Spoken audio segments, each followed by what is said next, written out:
আর কত ভাইয়া, আর কত? এবার একটু নিজের শরীরের দিকে তাকান।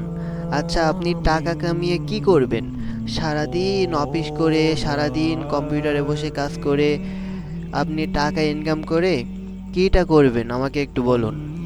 মনে করুন আপনি 3 মাস 3 মাসে 5 লাখ টাকা ইনকাম করলেন এবং আপনার শরীরে এমন একটা সমস্যা হলো যে 3 মাসে 10 লাখ টাকা চলে গেল। তাহলে এই টাকার এই টাকা ইনকাম করে কোনো ফায়দা আছে আপনারা বলুন?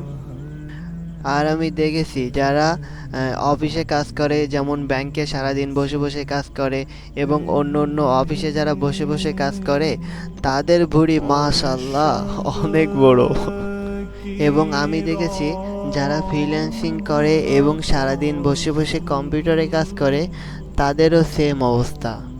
আমি বলি কি, আপনারা শুধুমাত্র 30 মিনিট করে সময় ওয়ার্কআউটে দিন, শুধুমাত্র 30 মিনিট করে সময় ওয়ার্কআউটে দিন। দেখুন আপনার ভুঁড়ি যদি 7 থেকে 8 মাসের মধ্যে না কমে যায় তবে আমাকে এসে বললেন যে ভাইয়া আপনি বলছিলেন প্রতিদিন 30 মিনিট করে দিতে, আমি দিছিলাম সঠিকভাবে কিন্তু আমার ভুঁড়ি কমে নাই।